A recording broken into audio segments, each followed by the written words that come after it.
Many of you probably have people coming to visit or people around, which is great. It's fun, but it's also lots and lots going on.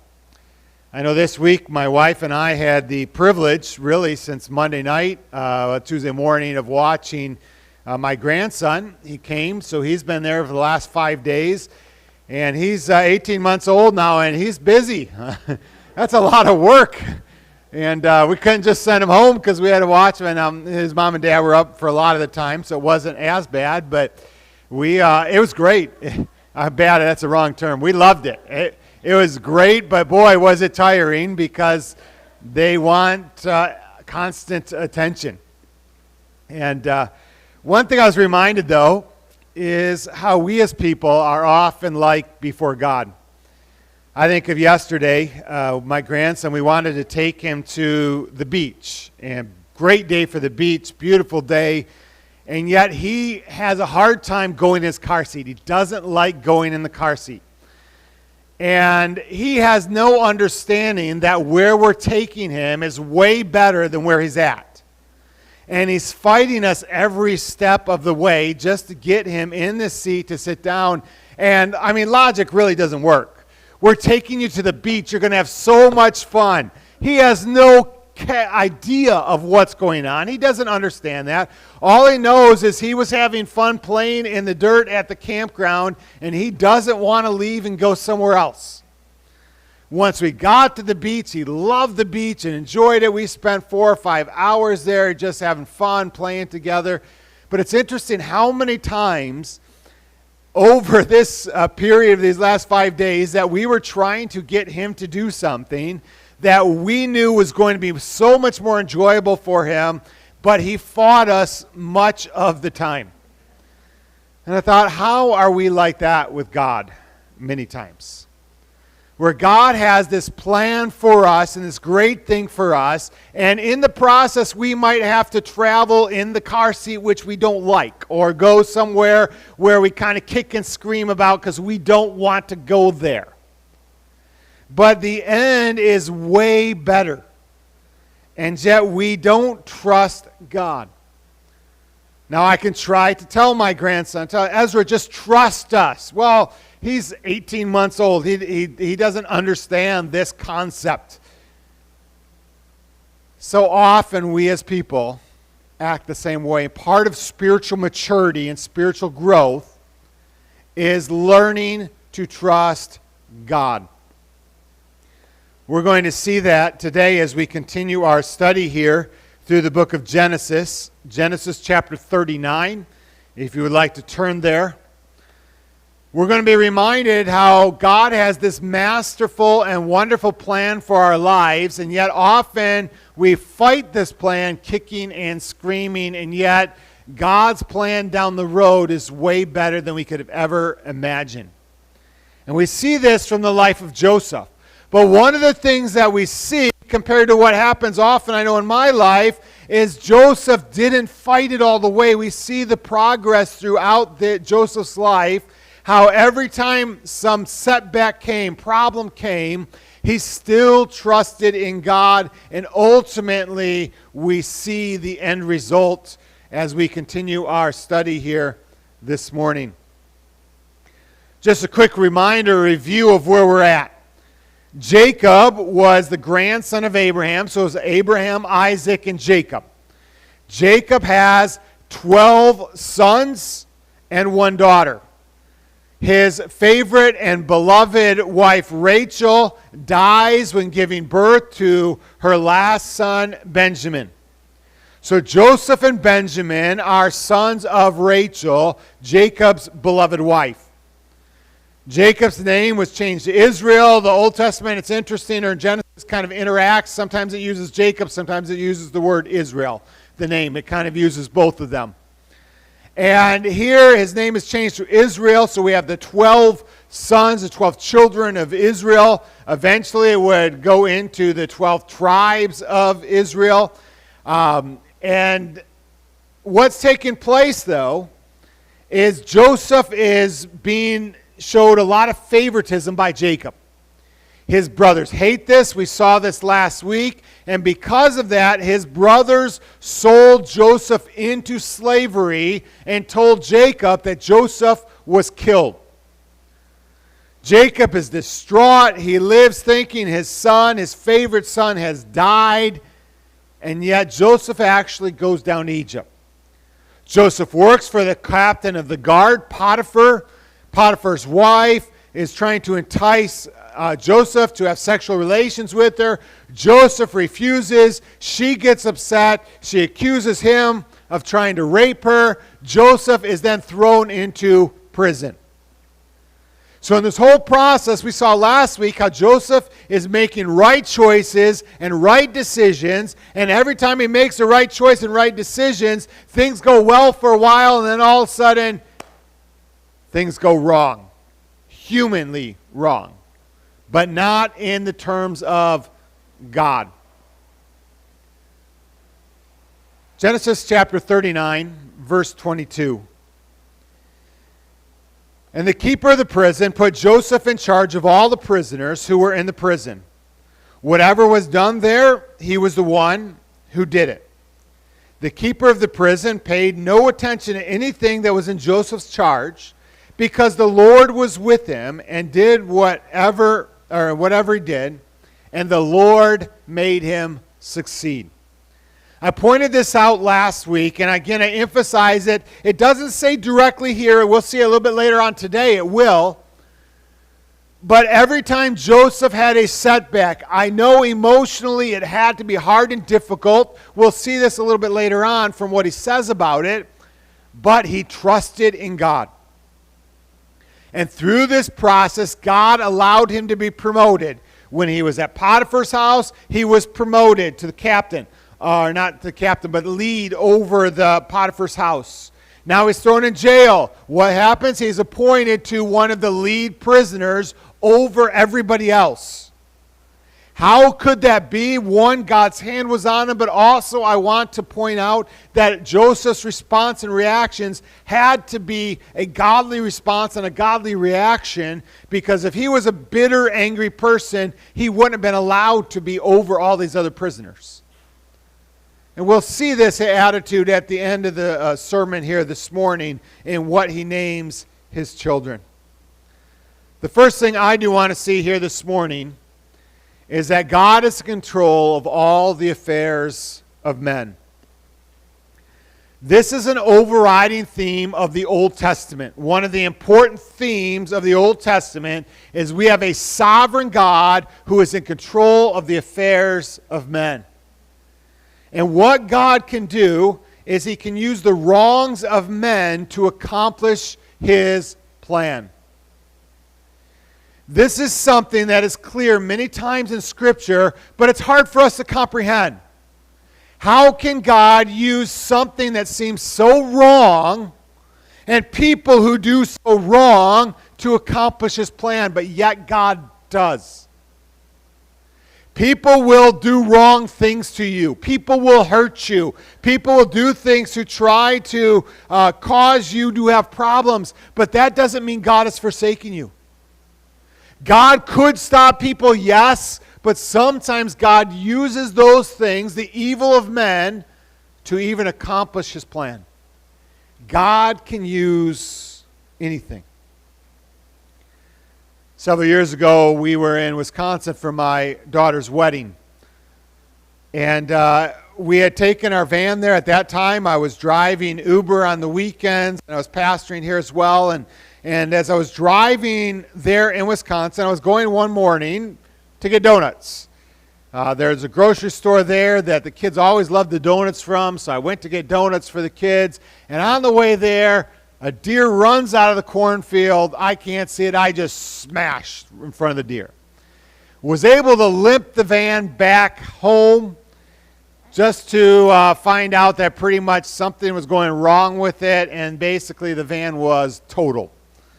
So here we are in Wisconsin, 340 miles away. Well, it's only 100 miles away if you flew, but 340 miles away to drive. And so we're there in Wisconsin, and somebody brought a vehicle for us, and we got back home. It's like, God, why would you allow this? We're just finished paying for this wedding, quite expensive actually, and paying for this wedding, and all of a sudden the van breaks down. It was kind of a frustrating time. Long story short, it ends up that we found a replacement van in much better condition, and we ended up making $1,500 from the insurance. And I thought, wow, God, you took this situation that when I first hit this deer, it was like, why would you do this? And we made money from it. And we got actually a great van replacement. This van lasted us for several years after that. It was a tremendous thing. Now, when I first smashed the van, I couldn't see what God was going to do. All I know is I was in Wisconsin. I needed a van to help drive and pick people up for Uber to make money, to be able to survive. And this is not going well. I look back at it and say, wow, God, you were so good through this whole process. There's the same thing here as God is continually good to Joseph here in his life, even through these difficulties. Genesis chapter 40, verse 1. Sometime after this, the cupbearer of the king of Egypt and the baker committed an offense against the Lord, the king of Egypt. And Pharaoh was angry with his two officers, the chief cupbearer and the chief baker. And he put them in custody in the house of the captain of the guard, in the prison where Joseph was confined. God uses the wrongdoings of this cupbearer as well as the baker, whatever they did, we don't know. God used that to have them in jail at the same time as Joseph to help carry out the plans that God had designed. But from this narrative, I want you to see, and very important to understand, that God doesn't rush things like we do. I'm a very time-conscious person. In fact, one of the things that has driven me crazy this week is we have a clock in our living room that we didn't realize how much we looked at it until it stopped working this week. And for a while, it was always 10 to 6. And finally, we took the clock down because it kept throwing us off, because there were times we were running late. We'd look at the clock and think, oh, wow, we have plenty of time. And wait a minute, the clock is not working.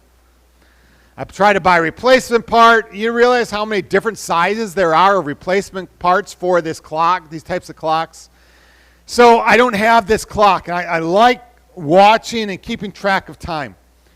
Even this week, we were planning to go to the UPS store in Traverse City, and we had to drop something off.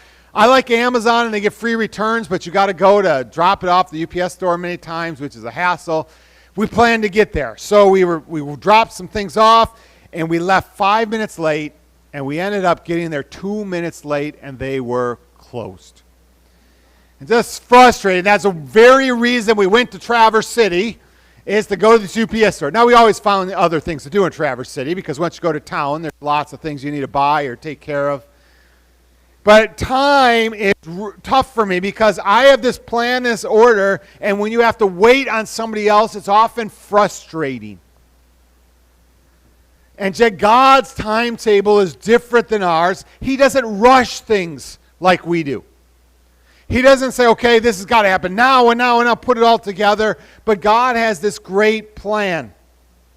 And we see this here at the end of verse 4. It says, they continued for some time in custody. So we have the baker and the cupbearer, or the King James Version calls it the butler. These men are in custody for a long time. Now, God could have caused what's going to happen right away, but he didn't. God allowed time. Now, why would God do this? Why would he make Joseph stay in jail longer than Joseph had to? God had this timetable that knew what was best. One of them, I believe, is he wanted to allow Joseph to establish a relationship with the butler or the cupbearer and the baker. He wanted him to be able to build this relationship as somebody who was in charge over them.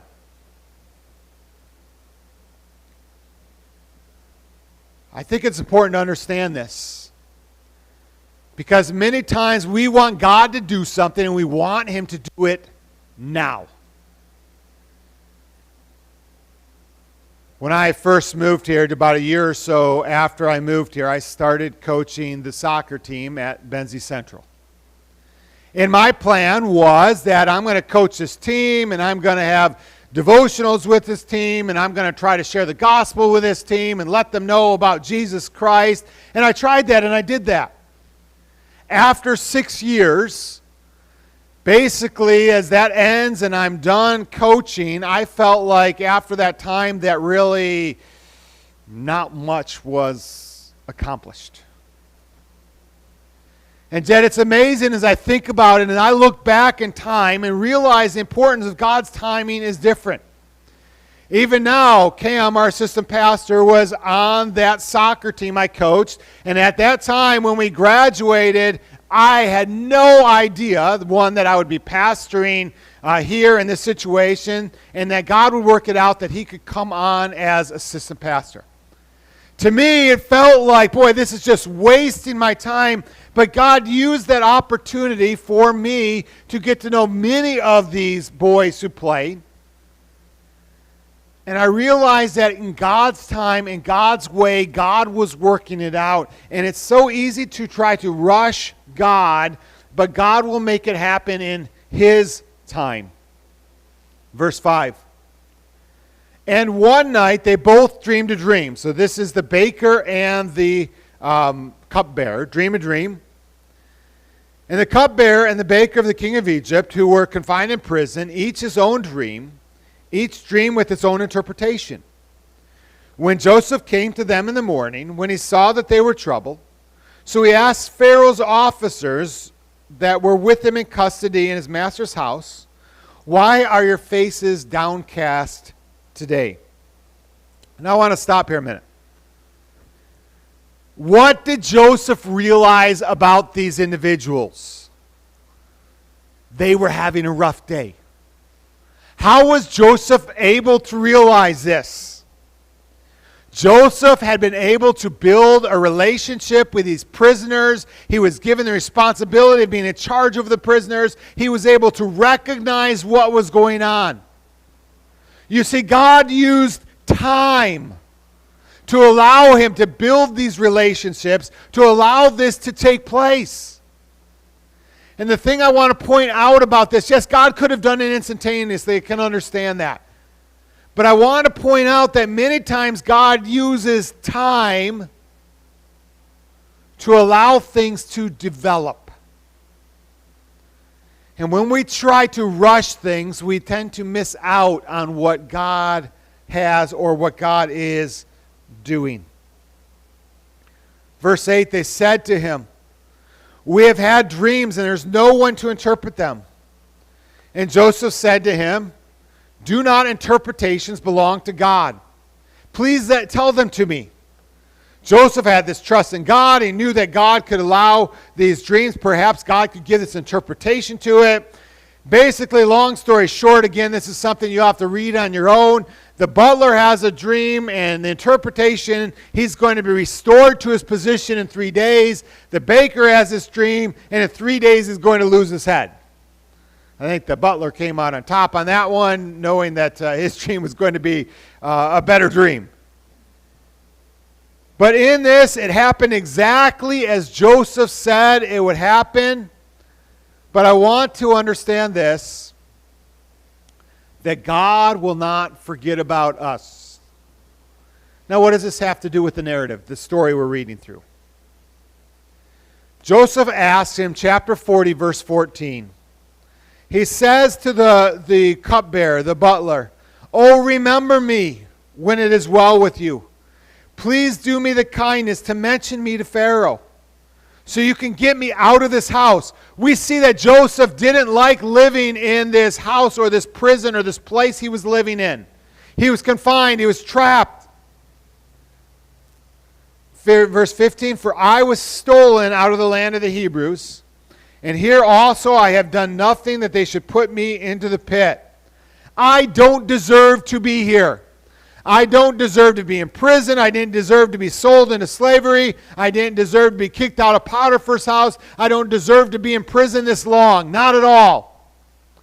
Please say something to Pharaoh about me when you get out. But what happens? Look down at verse 23. Yet the chief cupbearer did not remember Joseph, but forgot him. There are times that we as people will forget. We forget about things, we forget about people, we forget about all these things, but God never forgets. God doesn't say, oh, no, I didn't have this planned and I didn't know what to do. God never says that. God didn't forget even though the people forgot about Joseph. That leads us to Roman numeral number 2, that God is the one with supernatural ability. Verse 1 of chapter 41. After 2 whole years, Pharaoh dreamed that he was standing by the Nile. Notice this, 2 years pass after he interprets the dream. Joseph is still in prison. Pharaoh dreams a dream that he's standing by the Nile, verse 2. And behold, there came up out of the Nile 7 cows, attractive and plump, and they fed in the reed grass. And behold, 7 other cows, ugly and thin, came up out of the Nile after them, and stood by the other cows on the bank of the Nile. The ugly, thin cows ate up the 7 attractive, plump cows, and Pharaoh awoke. Now then he has another dream. I'm not going to read through this one. And basically there were fat stalks and then thin stalks, and the thin stalks ate the fat stalks. And basically Pharaoh doesn't know what this dream means. He knows it's something, that he's trying to have some God or some supernatural force is trying to give him some type of vision. No one could tell Pharaoh what the dream meant. And finally the cupbearer remembers. Joseph! 2 years ago, Joseph interpreted this dream. He tells Pharaoh about Joseph. Pharaoh has Joseph brought out of prison, and he stands before Pharaoh, and Pharaoh tells Joseph the dream. And what does Joseph do? Joseph gave all the glory to God. Look at verse 16 of chapter 41. And Joseph answered Pharaoh, "It is not in me, but God will give Pharaoh a favorable answer." He says, look, I don't have the ability to interpret this dream myself. It's not about me. It's about God. God can give you the answer. My God, the God of the Israel, will give you this answer. At this point, it's probably been right around 13 years since Joseph first went into slavery at the age of 17. Pharaoh tells his dream to Joseph, and Joseph begins to interpret it, and Joseph realized that he was given the ability to interpret Pharaoh's dream. And it was only God who did it. Verse 25 of chapter 41. Then Joseph said to Pharaoh, "The dreams of Pharaoh are one. God has revealed to Pharaoh what's he about to do. The 7 good cows are 7 years, and the 7 good ears are 7 years. The dreams are one. The 7 lean and ugly cows that came up after are the 7 years, and the 7 empty ears and blighted years of the east wind are also 7 years of famine. It is as I told Pharaoh, God has shown to Pharaoh what he's about to do." Again, Joseph is giving the emphasis and glory to God. Verse 29, "There will be 7 years of plenty throughout the land of Egypt, but after that 7 years of famine will arise, and all the plenty will be forgotten. The famine will consume the land." So God, in his supernatural understanding, knows that there's going to be 7 amazing years of harvesting crops. But there's going to be 7 years that's going to be hard to find food anywhere. That leads us to letter C. Joseph was given great wisdom by God. Verse 34. Let Pharaoh proceed to appoint overseers over the land and take 1/5 of the produce of the land of Egypt during the 7 plentiful years. And let them gather all the food of these good years that are coming and store the grain under the authority of Pharaoh for the food of the cities. And let them keep it. That food shall be reserved for the land against the 7 years of famine that are to occur in the land of Egypt, so the land may not perish through the famine. God gives Joseph this wisdom, and here's the plan, is they're going to take during the 7 years, and they're going to take 1/5 of everything that's given, they're going to put it in storehouses, they're going to save all this stuff up during these plentiful years, so that way when the famine comes, they'll be able to survive these times. And what finally happens is Joseph is rewarded for his faithfulness to God. Verse 37, chapter 41. This proposal pleased Pharaoh and all his servants. And Pharaoh said to his servants, "Can we find a man like this in whom the Spirit of God is?" Then Pharaoh said to Joseph, "Since God has shown you all this, there is none so discerning and wise as you are. You shall be over my house, and all my people shall order themselves as I command you, or as you command. Only as regards to the throne will I be greater than you." And Pharaoh said to Joseph, "See, I have set you over the land of Egypt." Then Pharaoh took a signet ring from his hand and put it on Joseph's hand and clothed him in garments of fine linen and put a gold chain about his neck. And he made him ride in his second chariot, and they called out before him, "Bow the knee." Thus they set him over the land of Egypt. Again, emphasize this, verse 46. And Joseph was 30 years old when he entered the service of Pharaoh, king of Egypt. For 13 years, Joseph had to suffer. Sold into slavery, cast into prison, and yet through that time, he was faithful to God. He was faithful to God. And what does God do? Eventually, after 13 years, God gives him this position of second in charge of command over all of Egypt. This is a true, what we would describe as a rags to riches story, but it's not something he did himself. He trusted in God. He remained faithful to God, and God remained faithful to him. I mentioned this last week, and I want to emphasize it again. During those 13 years, Joseph did not know what was going to happen. But Joseph had to choose to continue to be faithful to God. I read a statistic, well, I've seen it several different places, but the average tenure of a pastor at a church is 5 years. Which to me, that number drives me crazy. Because I've found out that it takes about 5 years at a place to really build up relationships and build up rapport and to become really part of a place or a group or organization to really, really fit in. And one of the sad things I see is that in many cases, many pastors leave before a 5-year period. Or the churches kick them out before a 5-year period. Goes both ways.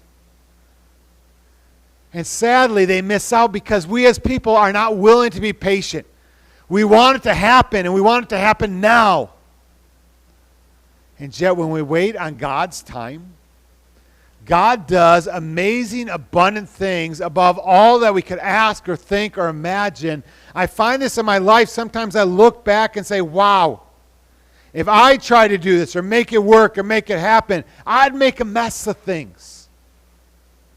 But when we wait on God, God has great things in store for us. Now, that might not always be on this earth or in this world, but many times we see examples of that, especially in the Old Testament, where people were faithful. They had to suffer, but yet they were eventually exalted. And that's where we go to Roman numeral number 3. That God can cause us to be fruitful through our trials. God uses our trials to help produce and bear fruit in us. So Joseph starts up storing food. In the meantime, he's married. His wife gives birth to a son. And that's where we see verse 51 of chapter 41. Joseph called the name of his firstborn Manasseh. For he said, God has made me forget all my hardships and all my father's house. Letter A, God can give us the ability to forget our pain from the past. God gives Joseph this ability. Now, this term forget doesn't mean like we don't remember. For instance, how many of you this week forgot where you put your phone? Probably all of us at one time. One of the things I enjoy about, and it was always like, never Apple, and I was like, I'm never going to have an Apple or Mac. Everything I have now is, I have an Apple Watch, I have an iPhone, I have a MacBook, because they play really well together. Everything kind of interacts together really well. And one of the things I love about this is, number one, is on my phone, for instance, if I lose my phone, I hit my button here, and my watch will help tell me where my phone is. So I can hit that button, and I know, oh, there's my phone, which is great. Now, if that doesn't work, what I can also do is I can go on, had to do this yesterday because I lost my phone, and it shows me, it gives me a map. And on this map, it shows me where my phone is. I left the phone at the campground, and I was looking for it at my house, and it wasn't there, but it was at the campground. And it's wonderful to be able to see and to be able to understand, because we forget things. But the term forget doesn't mean that I just can't remember. When Joseph says, God has made me forget, it's not that, I completely forgot I was sold into slavery and hated by my brothers. That's something I don't think anybody's ever going to forget in that sense. But the idea of forget here is the same things when the Bible says that God forgets our sins or remembers them no more. It's the idea of I put that all away and I'm not going to bring it up because I see the plan God has for me now. God has allowed me through all my misery, pain, to triumph and put me here for a great reason. And we're going to see even next week that the reason gets even greater, this deliverance that God gives him. We also see that God can cause us to prosper when we remain faithful to him. What does he name his second child? Very similar understanding, but he says this in verse 52. And the name of the second he called Ephraim, for God has made me fruitful in the land of my affliction. So he first says, God has made me forget. The next name of the child means God has made me fruitful. God has blessed me. Joseph did not turn from God in the midst of all these trials and difficulties, but he remained faithful. In conclusion, do you realize that God is in control of everything? Good and evil. So often we get so upset and so bitter and angry at people. You don't realize what they did to me. But God does. Now, if anybody had a reason to get bitter, don't you think it'd be Joseph? I mean, his 10 brothers, his own flesh and blood, sell him into slavery. Do you think that would be a cause for bitterness? Yes, we would say you're justified in being bitter and angry, but he wasn't. We see this from the example. We see this here now on. We're going to see it next week as we continue, and his brothers do come and bow down to him. We're going to see that he didn't allow this to turn into bitterness and anger because he realizes that God is in control. Secondly, are you allowing God to work through you? Joseph says, I can't interpret the dream, but God can. Basically, anything that truly is accomplished of value is God working through us. And lastly, do you understand that God is using your trials to make you fruitful? We're told in James chapter 1 to count it all joy when we have trials of different kinds, knowing that the testing of your faith produces steadfastness, and steadfastness has its full effect that you may be perfect and complete, lacking in nothing. God allows things to come into your life, difficult circumstances. But when you trust him and look to him, he wants to make you fruitful.